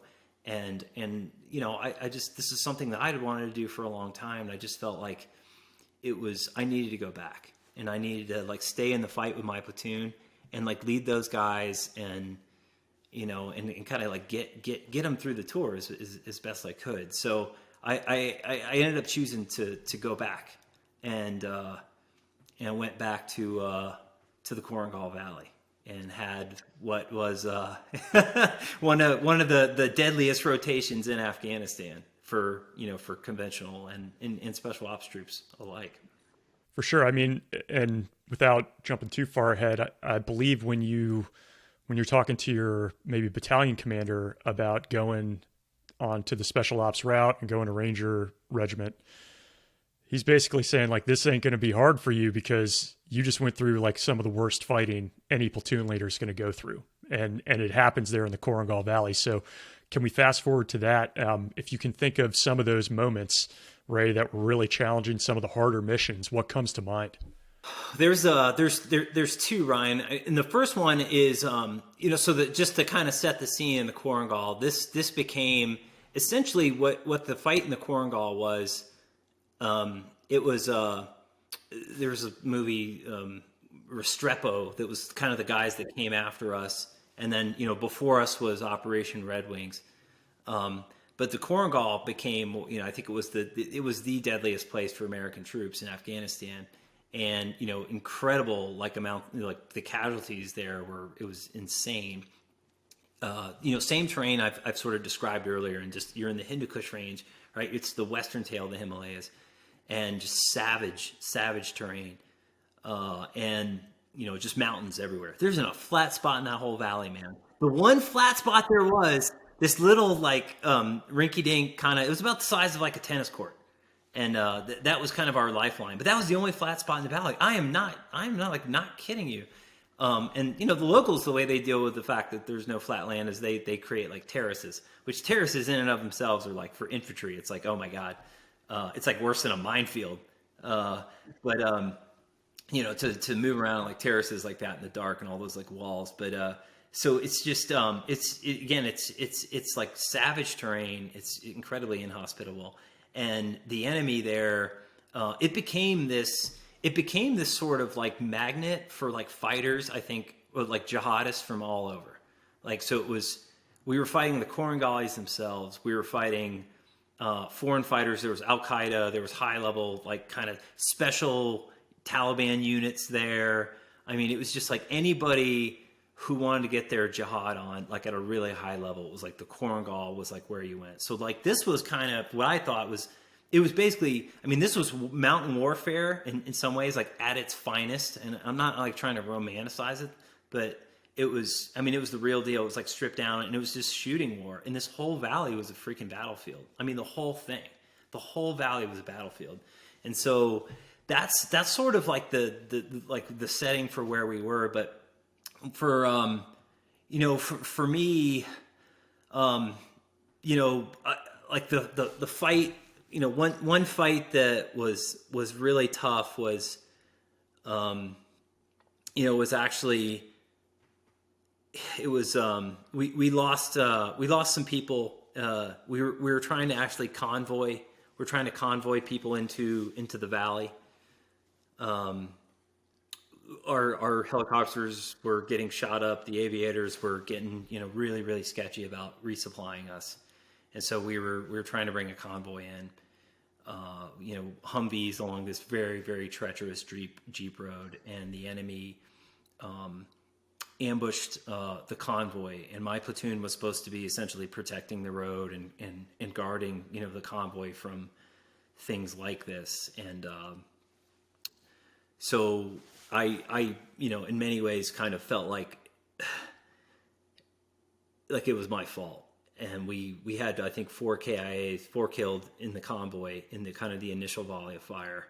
And my platoon basically, you know, fought back. So the convoy's down on the road, right? And then the enemy, they're up on the hills on this, you know, mountainside. And then like we were basically kind of like trying to protect the convoy like from that same mountainside. We're just a little bit like lower down. And so the enemy, like this attack kicks off, and basically it's like they're like right there, like they're just right above us.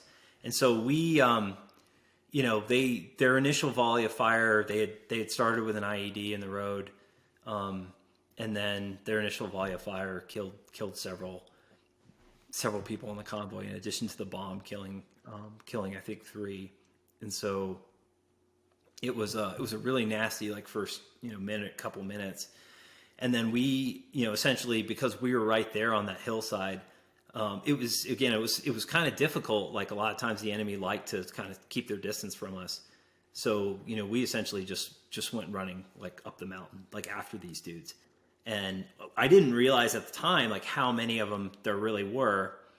And they were, it ended up being like, you kind of like, you're like, okay, they're like shooting up there. And we went, you know, kind of like diving into that. And then what we realized was that they were actually arrayed along like over a mile of this mountainside. So another case of like just huge numbers. And this was something that was kind of a theme in the Korengal, where you just like, as the summer went on, and the fighting season went on, there was just like more and more of the enemy, where the attacks just became, just incredibly like overwhelming. And it was so constant. Very difficult environment.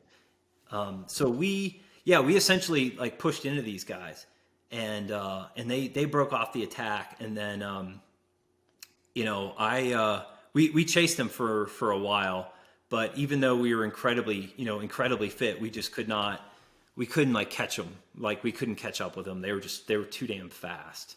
So that was kind of the first day of that battle, Ryan. And this was a multi-day thing. But the first day was them essentially killing us, kind of right under my nose, man. And I really, really struggle with that, even today, with you know, a sense of responsibility for what happened to those people on the road, those guys on the road. And then I say guys, there was a female. Yeah, it was a young female medic, and she was just coming into the valley, man. And I just, you know, again, it was like, you know, you can't, like, I'm not the type too that like doesn't acknowledge the reality of war and the fact that we're all volunteers, like we all wanted to be there. But I think it's just part of like, you know, leadership in the combat parts of the military, is that you're going to make calls, you're going to make tactical decisions, and things are going to happen. And you're going to be like things you did and choices you made, and people are going to die as a result of those choices. And that's something that's just part of the like kind of the really ugly reality of it. And so it's a nasty thing to grapple with, psychologically. And then you kind of describe in there, which I thought was really interesting, the company commander effectively calls you, or you're providing a sit rep basically after this initial attack. You say that the convoy got hit, and I can't remember what he says exactly, but it's something like, "That's on you, man. You were supposed to be covering that convoy." And I'm just trying to envision myself getting that news after seeing this type of attack, and then how you rally coming out of that.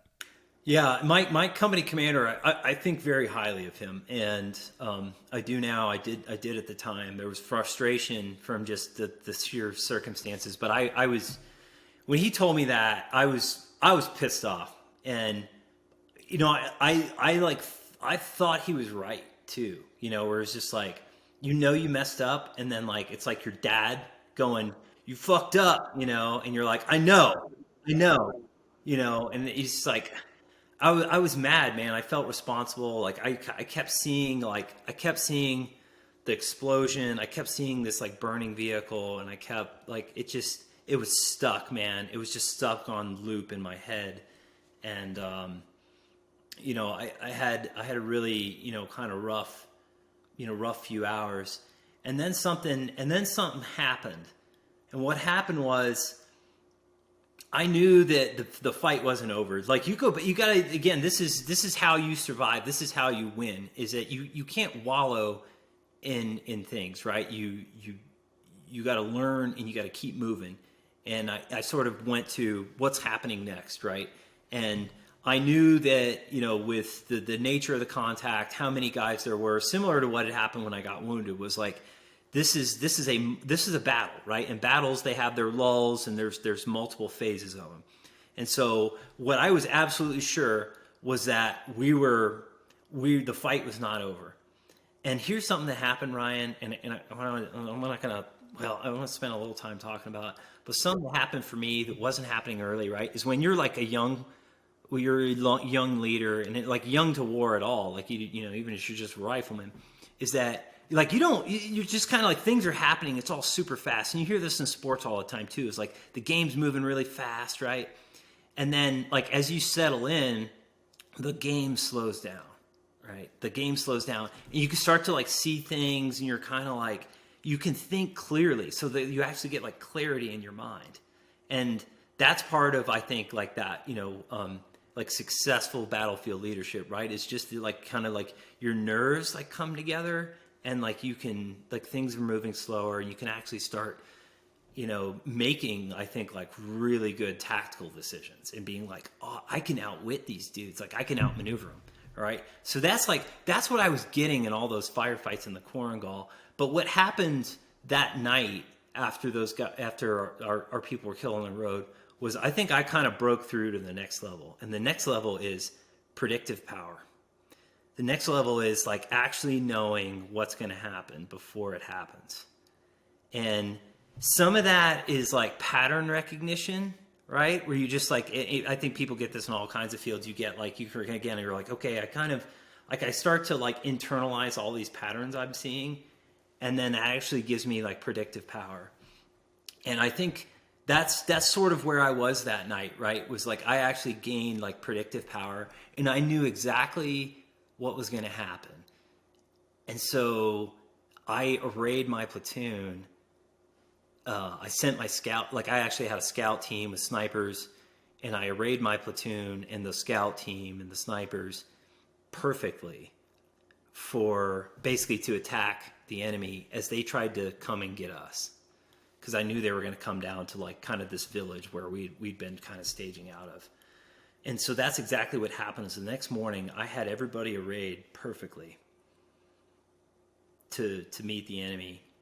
And I had mortars like already like dialed in. The mortars were like all pointed toward us. Everything was pointed.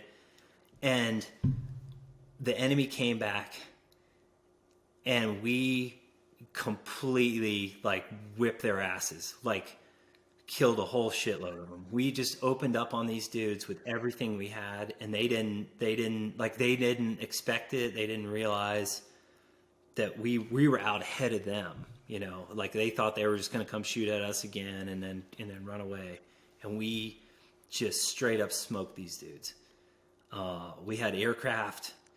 I completely unloaded, and it was the first time, it's small arms, but it's, I'm dropping bombs, we're rockets. We just smoked this whole mountain, and every bad dude on it. And it's one of the few times that, I kind of got like swept up in just the carnage of it, where it felt so good to win. It felt so good to like avenge those my own, kind of brothers and sisters who'd been killed the day before, that, it was a little bit, almost kind of like a bloodlust going on, where you kind of got swept up in the whole thing. And, yeah, it was.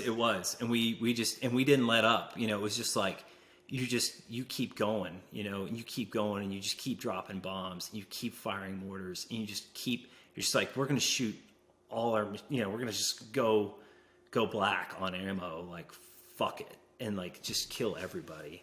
And that's where we went. And so we essentially, like wiped out, like, it's almost like easier to think about it like the aftermath, like an entire mountain was basically burning, and the forest was like completely destroyed. And it was, you're kind of like standing there in the fire, and then you feel, like you've actually gotten your revenge. And revenge is like it is an incredibly powerful emotion, and so, it felt good. I mean, it wasn't, I don't know, like bloodlust is just a little weird to kind of talk about, but it felt good to feel like we kind of like got back at them for what had happened.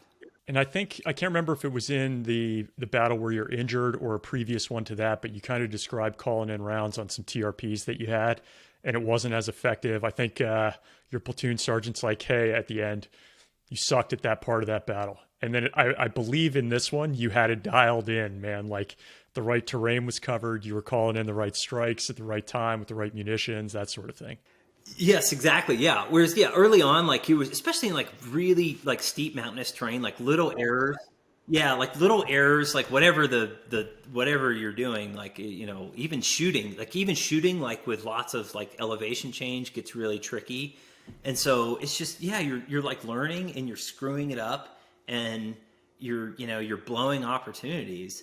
And, where I had gotten after about, 6 months of just almost like a straight daily firefight was, truly tactical skill. Like actually, like, it's like you're actually becoming like, truly lethal.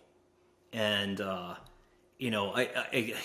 it's like, I don't know, like I was definitely celebrating it at the time. I've got, mixed emotions about getting lost and all that, but yeah, you weren't missing anymore. You know what I mean? And then like, even down to like the individual rifleman, like, your first firefight, you got the shakes, and like, your fucking rounds are like going everywhere, you're like, but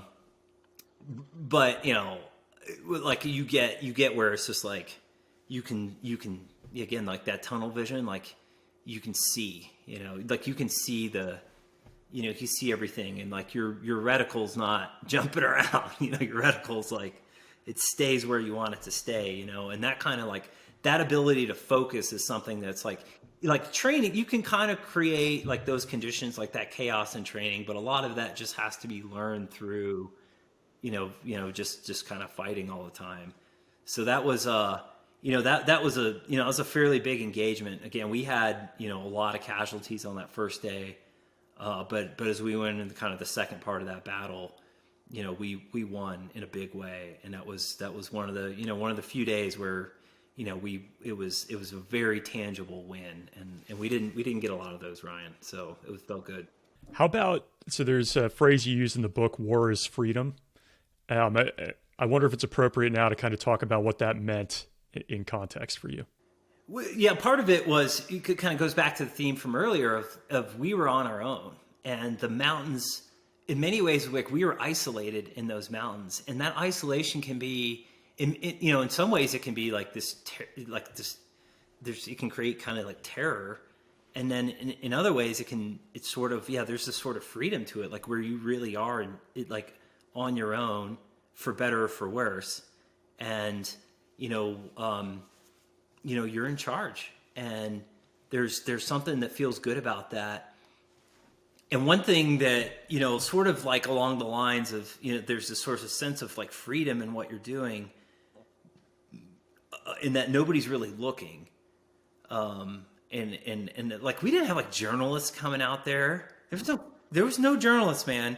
And like, nobody was like visiting, because it was like so hard to get in there, like even like, I think our like, even like our kind of leadership, like up in the battalion, like they didn't really come in a whole lot. Like I think they came in like twice or something. And so we were out there on our own, man. Like we didn't see anybody else. And, there's also like a little bit to be said for like, kind of like it gets easy to like lose your moral compass there too, and, well, okay, so here's an example, like Vietnam, like you hear about like dudes like cutting off like body parts on the enemy and like wearing like ear necklaces and shit like that. All right. So that's really losing your moral compass, right? That's war crimes. And then there's stuff like, it's like beating up a detainee, that kind of thing, right? Like that stuff. And this is where I think, in many ways, like officers really like earn their pay, is like, you are in many ways, like I think you're the moral compass for that group of young men who are doing something that's like bringing out like these like very dark instincts in them, but you can't go all the way, man. Like you can't lose your shit. And it's easy to do. And for me, psychologically, Ryan, it starts to get hard not to be really calloused about it, not to be like, you know what, let's get loose with the people in this village, because they're all bad, right? That's very easy to do, to kind of get lost in it, man. And then, you think about, and you lost a guy, and then the next day you're in the village where that fire was coming from, and it's very easy to kind of lose yourself. And for me, like what was happening as that tour went on it's just really like, I never got this in the Rangers. And I think a lot of the special operations guys can't touch this. Like they can't touch this. And we were so isolated. We were so remote. We were on our own, and we were fighting all the time. And it never stopped. Like there was never like, you never went back to some base where you were like safe. And so for me, it was just like, you just kept going down from like one level to the next, like psychologically into your subconscious. And there's some weird things started happening. And again, you get lost in it, and you gain that predictive power. And then but again, like sort of to some extent, predictive power is like, it's pattern recognition. But I started to be able to see things like the fight evolving, and you could kind of predict things that weren't necessarily just pure, like kind of one day to the next pattern recognition. And I don't know, man, it's a weird thing. It was like, there's this like, I don't know, you start to sound like a lunatic talking about this stuff, but it's really easy to sound like a complete nut, so I'm like, I kind of want to like pull myself back here. But we got, man, I've gone like 4 or 5 levels down out there, where it was just, you kind of get lost in it, and there's nothing else. The rest of the world doesn't exist. You forget, like, it's just like, this valley is the only thing real. And that was the effect it had on me, and that was the effect it had on many of us who were there. I'll quote some old school Vietnam writer, Tim O'Brien. Tim O'Brien talks about glowing in the dark. And I remember reading that as a kid. I was like in high school. I read the things they carried, and he talks about glowing in the dark. And I was like, what? It's nonsense. And like, I think like as I got deeper in the Korongal, I kind of felt like I knew what he meant, like you just, he's talking about some Green Berets, how they're basically, they've like become the fight. Like they've gotten so lost in it that they're basically like, they go out and they glow in the dark. Like that, like combat energy they have is just, it's almost like becoming superhuman. And that's, I think that's a good way of saying it, where you just feel, there's like some sort of weird transformations happening to you psychologically. And it's kind of making you into like it's not a monster, right? But just like the fighting, like you're getting lost in the fighting, and it's like nothing else is real, and you're not enjoying it, but you're getting really scary good at it. And one thing happens to you guys that I think has to be one of the hardest decisions to make as an officer, and that is you guys are like 2 weeks out from going home, and you get extended. I think it's 3 months. Is that right?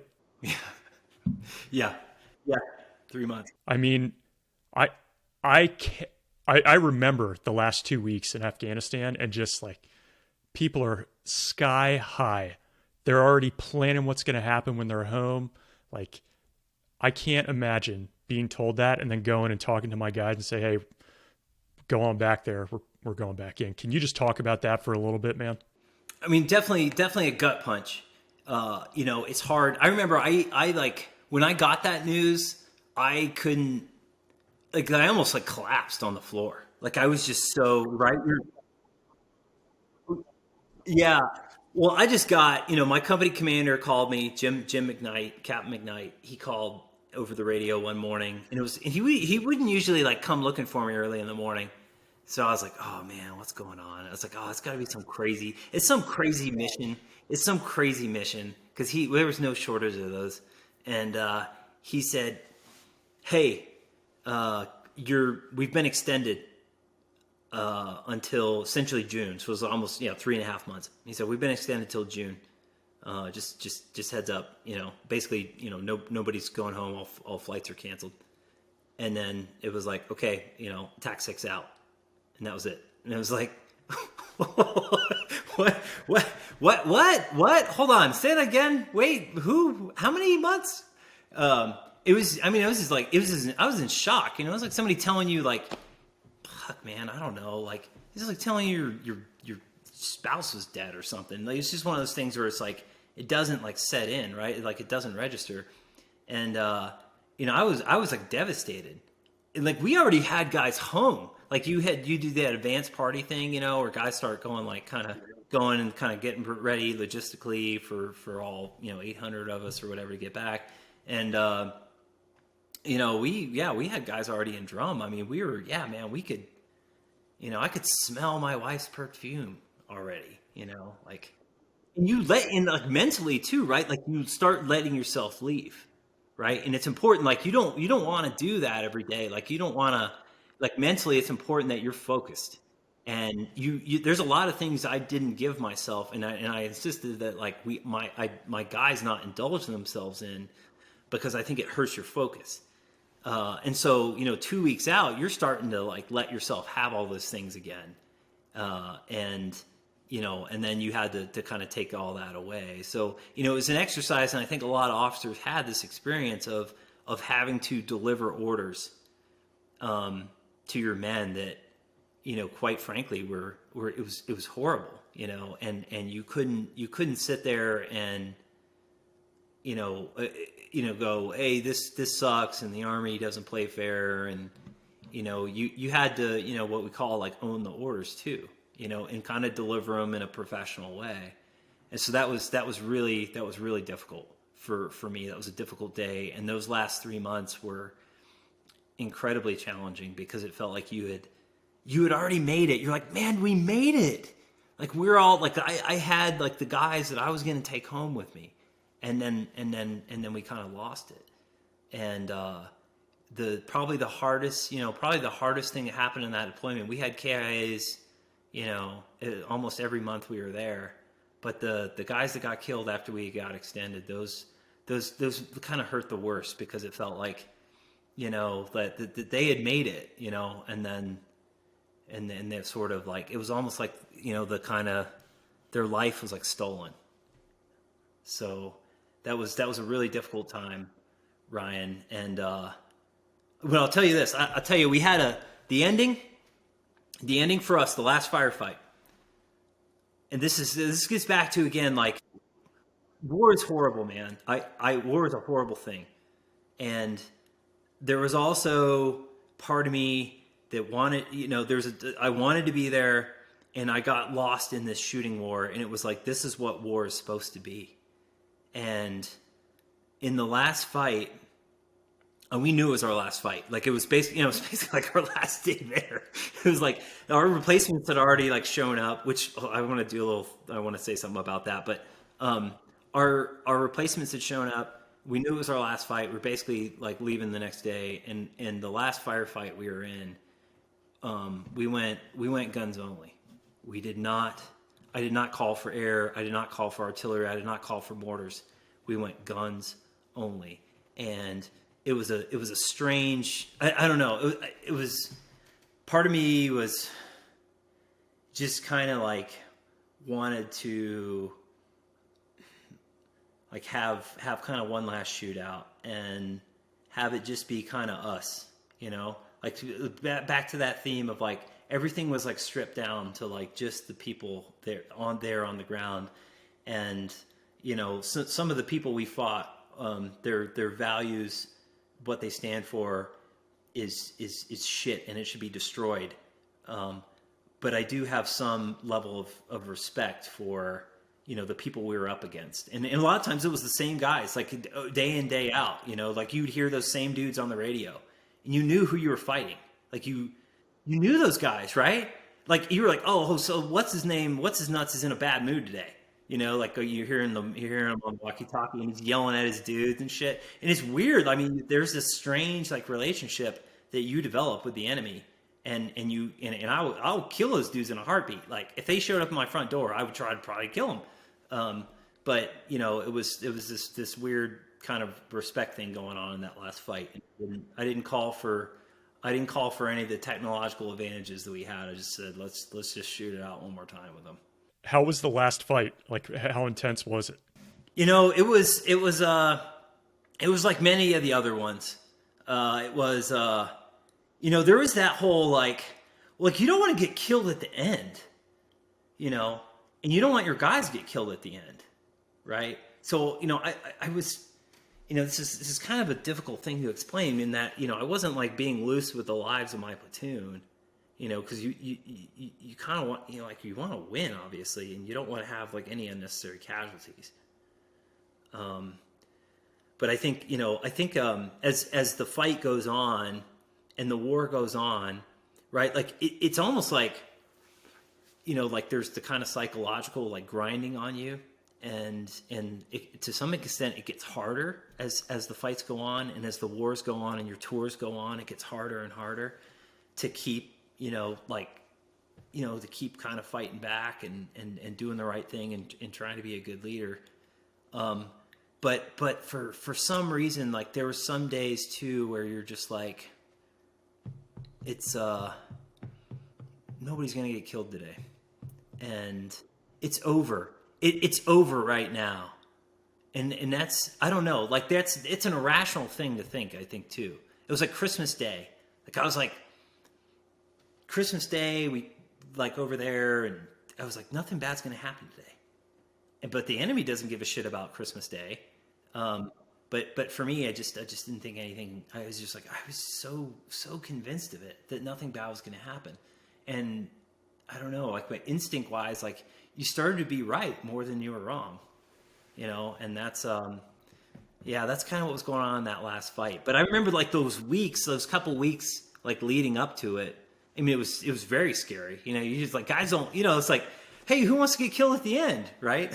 Nobody, obviously. Right. So, it starts to like troop leadership gets difficult, for sure, as you kind of wind down, where guys were like, man, nobody wants to like, really stick their neck out there. And then the other kind of thing that was happening at the end that I thought was sort of that I'm proud of was like our replacement showed up, and there was a 173rd Airborne. And then, again, these guys got, when Sebastian Younger showed up and did the Restrepo movie and kind of made that valley famous, it was we preceded them and all that they were dealing with, but they sort of showed up like,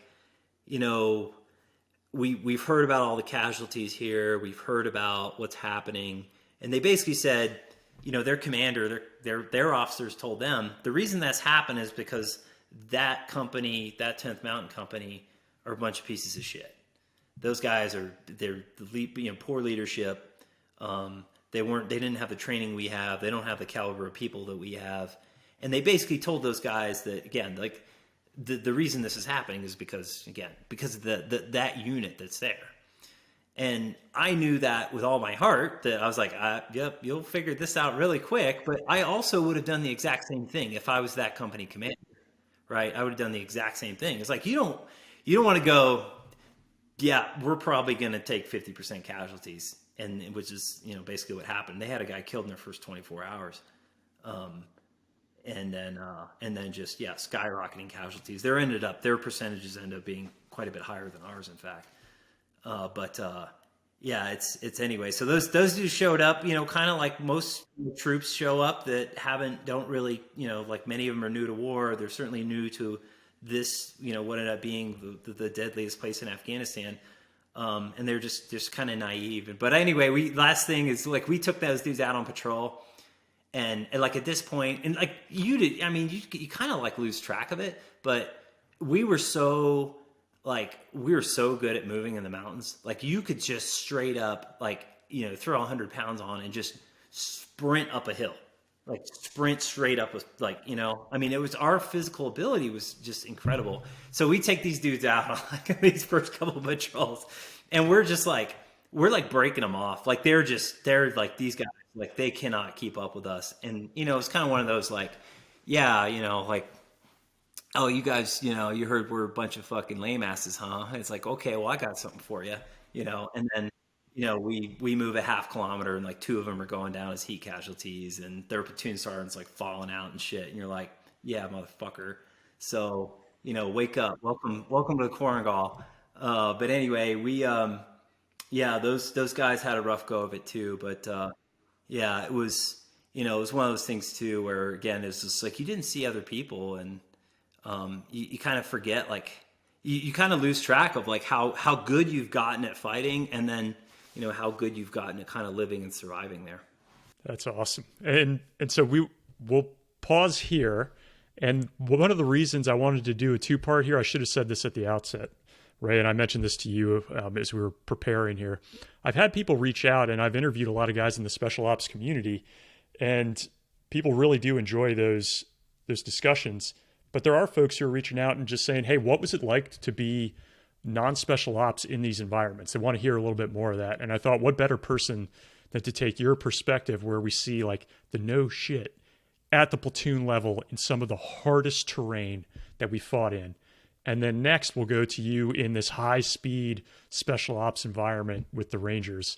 And we can kind of see it from the same person's perspective. And so for those who will see this, it'll be released 1 week apart. So if you want to, you can go and get the book and take a look and get a little more insight into what we're going to talk about for that next iteration. So Ray, thank you very much for the time, for digging in with me, going into the details here, and for writing the book overall, man. It's been a lot of fun.